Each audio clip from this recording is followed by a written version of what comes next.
ఐఐటీలో ఐఐటీలో BTech చేయాలనేది మీ డ్రీమా? అయితే ఇది ఇండియాలో ఒకే ఒక యూనివర్సిటీ వల్ల సాధ్యం. అదే జేకే లక్ష్మీపతి యూనివర్సిటీ. ఇప్పుడే సంప్రదించండి.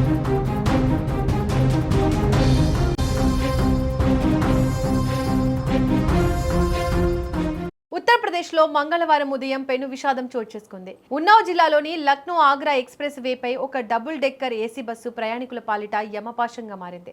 నిద్రమత్తులో ఉన్న డ్రైవర్ నిర్లక్ష్యం మొత్తం 50 మంది ప్రయాణికుల ప్రాణాలను ప్రమాదంలోకి నెట్టింది.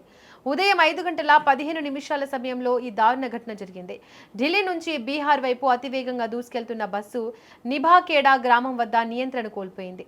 రోడ్డు మధ్యలో ఉన్న డివైడర్ను బలంగా ఢీకొట్టడంతో బస్సు పల్టీ కొట్టింది. ఈ ధాటికి వాహనం రోడ్డు పక్కన ఉన్న రైలింగ్ పై వేలాడుతూ ఆగిపోయింది. ప్రమాద సమయంలో బస్సులోని ప్రయాణికులు గాఢ నిద్రలో ఉన్నారు.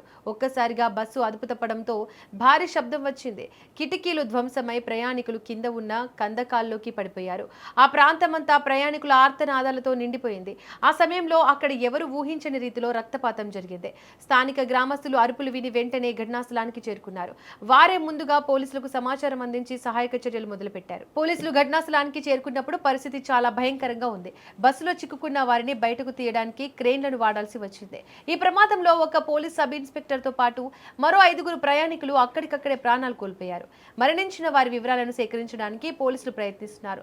వారి వద్ద ఉన్న మొబైల్ ఫోన్లు, గుర్తింపు కార్డుల ఆధారంగా కుటుంబ సభ్యులకు సమాచారం అందిస్తున్నారు. ప్రమాదంలో గాయపడిన 21 మందికి తీవ్రమైన గాయాలయ్యాయి. వీరిని హుటాహుటిన సమీపంలోని ఆసుపత్రికి తరలించారు. ఆసుపత్రిలో చికిత్స పొందుతున్న వారిలో చాలా మంది పరిస్థితి విషమంగా ఉందని వైద్యులు చెబుతున్నారు. నిద్రమత్తులో బస్సు నడపడం వల్లే ఈ ప్రమాదం జరిగిందని ప్రాథమిక విచారణలో తేలింది.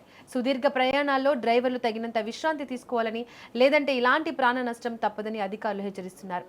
ఘటన జరిగిన వెంటనే ఉన్నావ్ ఎక్స్ప్రెస్ వేపై ట్రాఫిక్ నిలిచిపోయింది. దెబ్బతిన్న బస్సును తొలగించి రోడ్డును క్లియర్ చేయడానికి పోలీసులకు కొన్ని గంటల సమయం పట్టింది. సుమారు 50 మంది ప్రయాణికులతో వెళ్తున్న బస్సులో కనీసం 2 డ్రైవర్లు ఉండాలి. కానీ డ్రైవర్ ఒక్కడే బస్సు నడపడం వల్ల ఈ ప్రమాదం సంభవించిందని ప్రయాణికులు ఆరోపిస్తున్నారు.